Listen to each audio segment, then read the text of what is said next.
Bonjour à tous, j'espère que vous allez bien. Aujourd'hui on se retrouve pour une nouvelle vidéo, ça va être mes achats d'août. Premièrement on a eu Tarot, le dernier soleil qui est sorti début août ou mi-août. Donc très jolie couverture, donc je vous en ai déjà parlé dans ma pile à lire de septembre, donc je vais pas en reparler. Et le même jour, on a le tome 2 Entre Terre et Ciel, Étoile Ardente qui est sorti également, et pareil je vous en ai déjà parlé dans ma pile à lire de septembre, donc je ne pédale pas plus. Ensuite j'ai pris La Société très secrète des sorcières extraordinaires, donc c'est une sortie qui me faisait très envie parce que je l'avais vue sur le booktube anglais et j'hésitais à l'acheter en anglais et finalement il a été annoncé en français, donc parfait. Du coup je l'ai directement pris. Donc si je me souviens bien, ça parle d'une jeune sorcière qui doit faire un peu profil bas parce que les sorcières sont pas très bien vues je crois, ou faut pas qu'elles soient découvertes. Et en fait elle a une chaîne YouTube où elle est sorcière dessus, donc c'est pas très discret, et elle va être contactée par une dame pour superviser 3 jeunes sorcières, et donc voilà, ça va être un peu une histoire d'apprentissage à 3 sorcières et également une romance, donc très intéressée par ce livre. Et enfin, la dernière sortie du mois d'août, c'était La Cité de Jade, donc très connue également.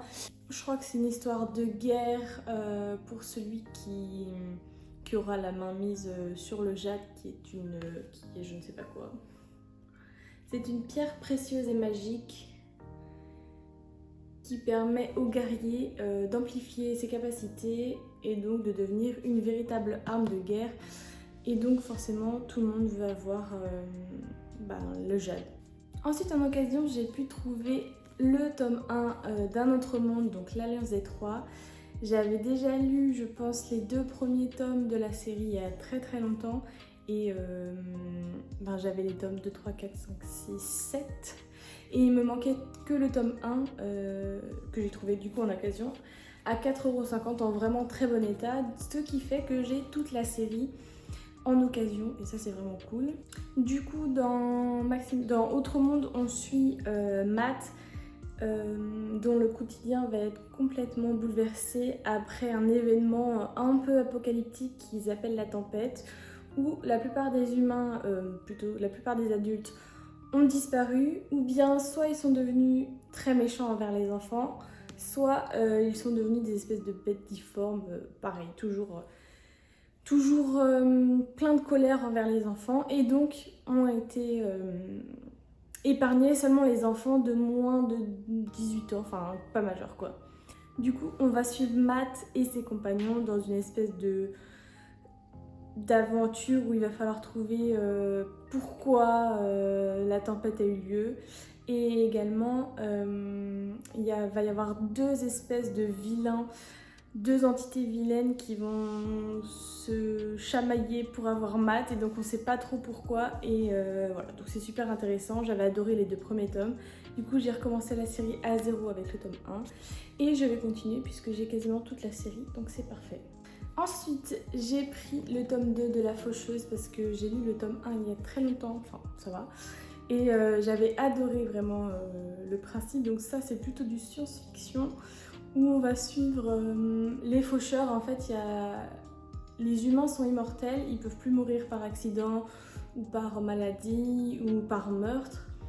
En fait il y a des centres de résurrection et du coup on est immortel, et le seul moyen de mourir c'est qu'on soit désigné par les faucheuses et qui doivent glaner notre âme entre guillemets.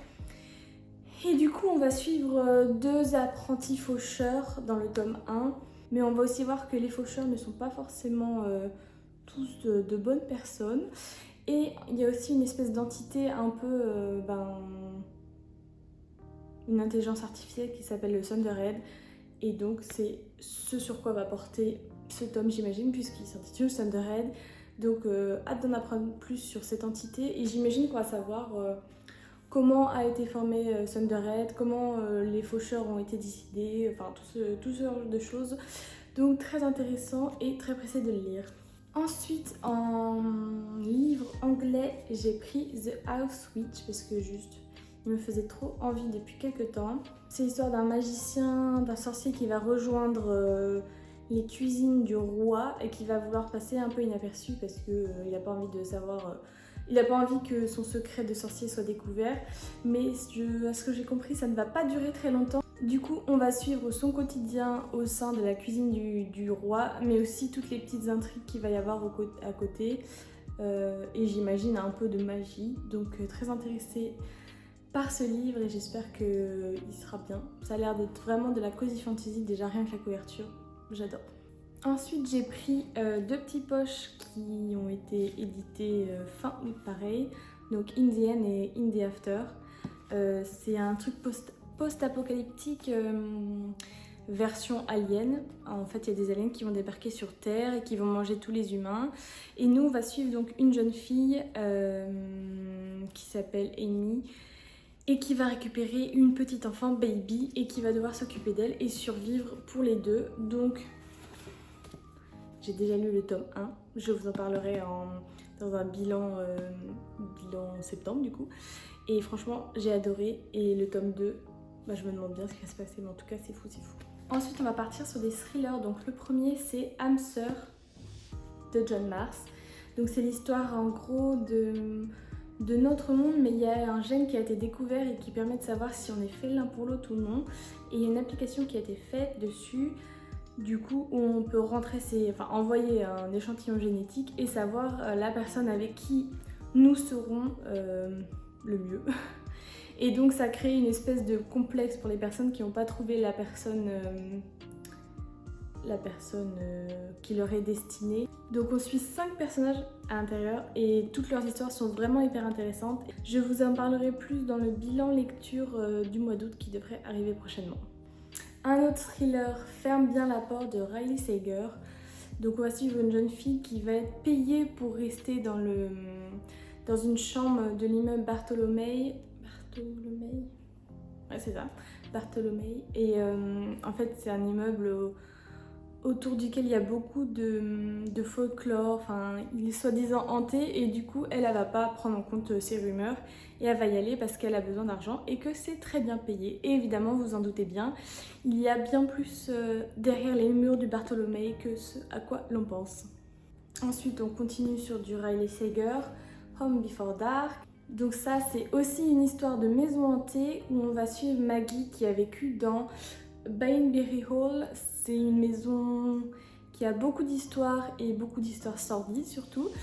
Son père va écrire House of Horrors qui est le livre qui relate les événements qui ont eu lieu pendant qu'ils étaient au Banbury Hall pendant ces 20 jours. Mais elle n'a aucun souvenir et du coup dans le livre on va suivre Maggie qui retourne dans cette maison parce qu'elle a besoin de la rénover pour la mettre en vente.